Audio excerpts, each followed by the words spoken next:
Hello everyone, Christina Werner here. Welcome to another video at my YouTube channel. In today's video, I'm using 3 new products from Mama Elephant. I've got the postage grid cover, elephant cheer, and Yuletide greetings. I'm going to be using all 3 of these to create a card. And the idea behind this came from the postage grid cover. And I realized that these cute elephant images would, for the most part, fit perfectly inside these little postage stamp openings.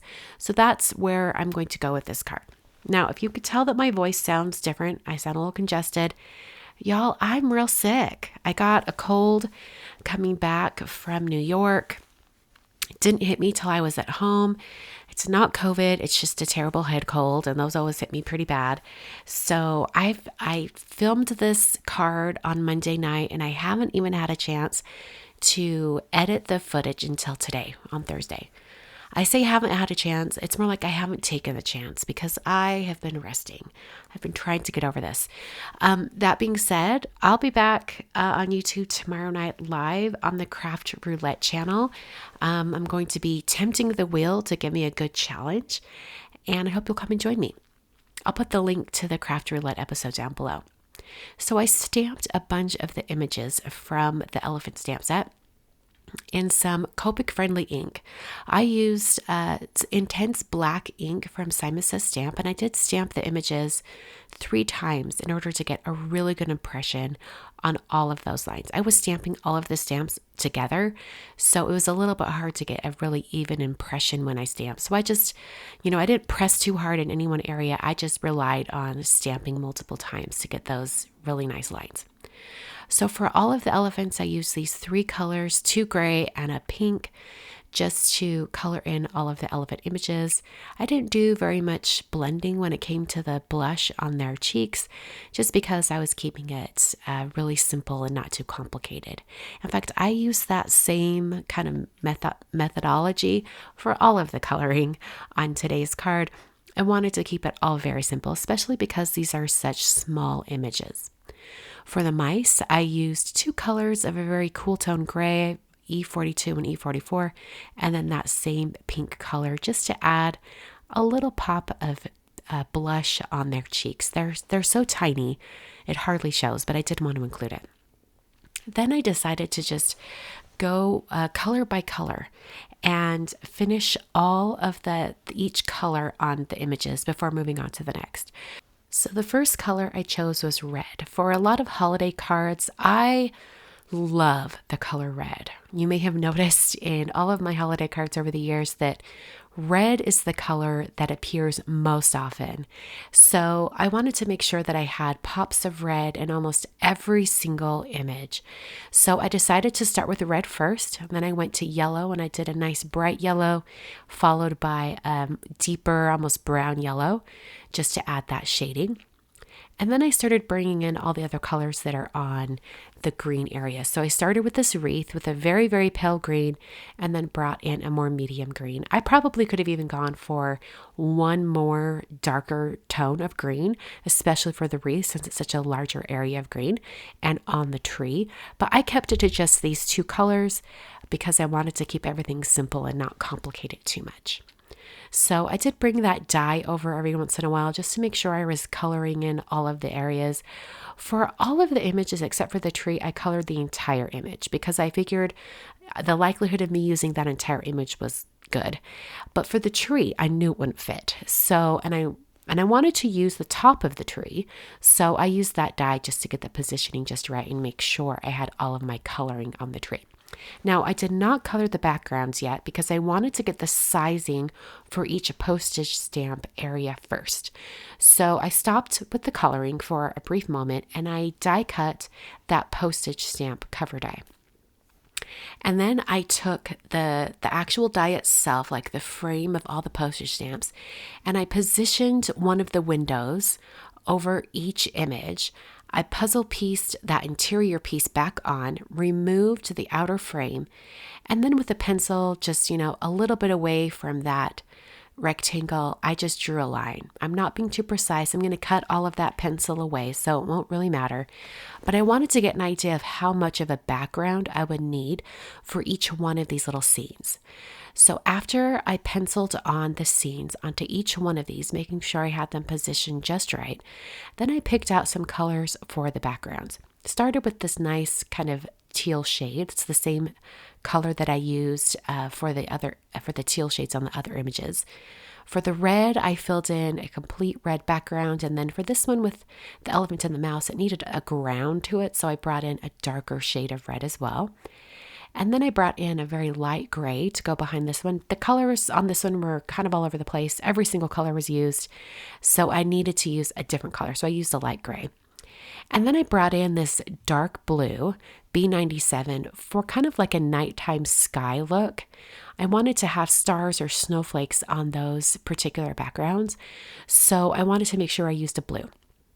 I also brought in kind of a dusty rose color, and I thought that looked really nice with all the different pinks that are just popping in the different scenes. Added a darker shade at the bottom just to give it a little bit of ground as well. And then for the snowflakes or the stars, for this one it could be either for the tree, I used a white gel pen. For the elephant one, I did have those dots come over the elephant and the presents, so these are most definitely snowflakes. And then I took my scissors and I cut one of these out just to kind of give it a good test, see if my kind of scenario for how this would all come together would work. And it worked really, really well. I cut on basically right on those pencil lines, and then I brought over that frame and I added some glue to the back of the frame, just right on the edge in between the dashed line or the stitch line and the opening edge of that window, the inside of the frame. So I added a little bit of glue and then placed that right over the top to make sure I had it positioned where I wanted it. Lifted it up and then turned it over and made sure everything was pressed down really firmly. So I went ahead and I cut out a few more of these images and glued them down onto that frame. At this point, I realized I didn't need to do a whole line of glue. Just a little dot in each corner and a couple on each edge would be sufficient. So I added just a little bit of glue, some little glue dots around that outer edge of each little postage stamp, and then pressed my colored images onto it. So I did cut out every single one of my little scenes and then glued them down onto the frame. And all of the scenes that I chose today, it almost filled this entire postage stamp frame. So if you wanted to just color color 9 images and then fill every single space, you could. But I knew from the start that I wanted to cut these apart. So I knew the easiest way to do that would be just adhere them all together and then cut them apart after everything was kind of positioned. So I'm using this new ruler from Tim Holtz. I contacted Tim after someone mentioned it in one of my videos. They're like, hey, Tim has a new ruler and you might really love it. And I looked into it and I thought, you are absolutely right. I think I'm going to love this. So I contacted Tim and said, hey, could you send this to me? And he was so kind and sent it over right away. And y'all, let me tell you, this is like the best ruler. The only thing that would make it even better is to make it a T-square ruler. So Tim, I'm putting a little bug in your ear. I want this exact ruler, maybe even a little more narrow, with like a T end on it. That's what would make it perfect for card makers. So even now, I think this is my favorite ruler of all time. It's clear. It has grippy bumpers on it, so it doesn't slide around, and it has a metal edge. So you're not like gouging into the plastic when you're cutting. So good. I loved it.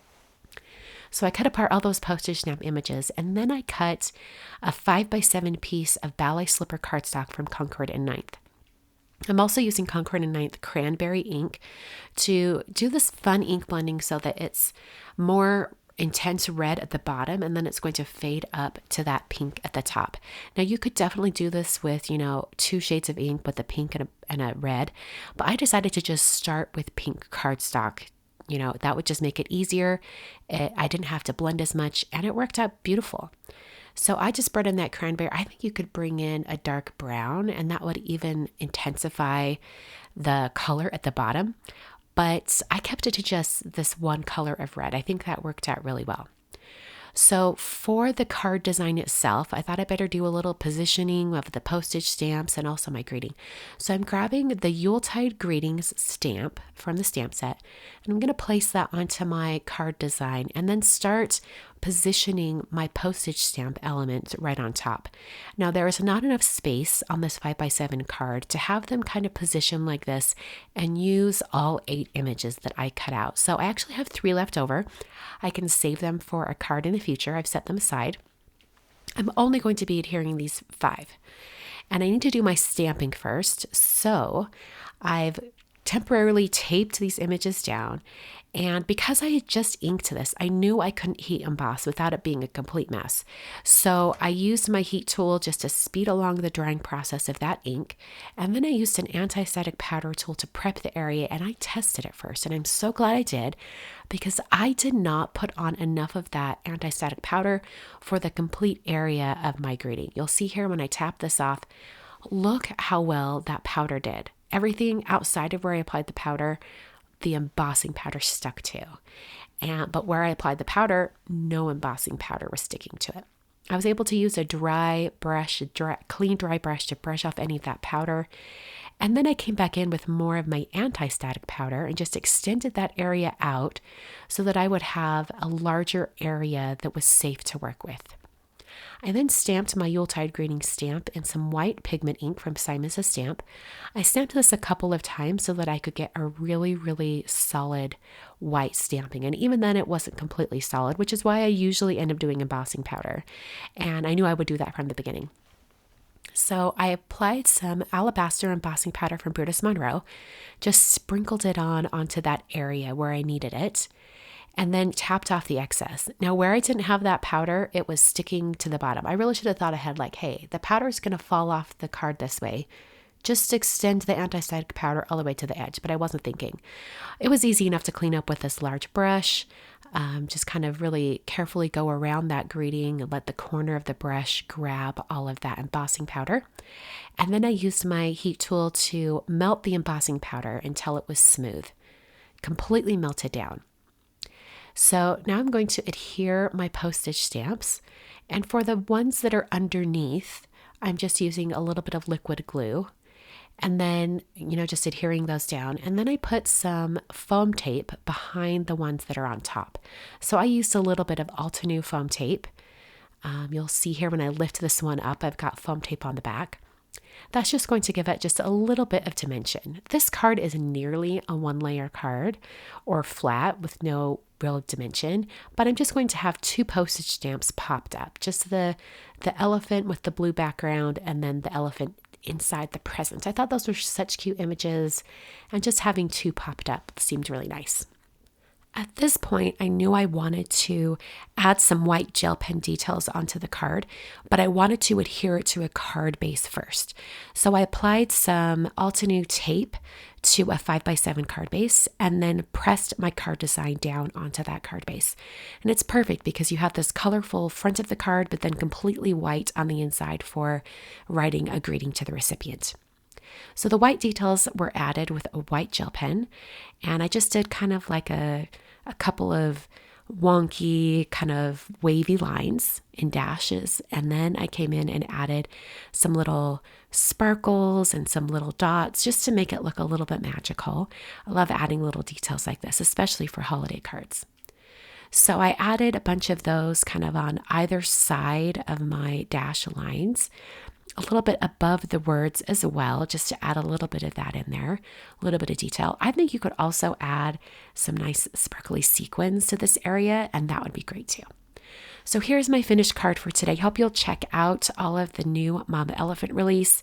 They are actually celebrating 12 years of being in business and offering us such cute stamps and dies. I'm so happy for them and excited to see what they have in store for us in the future.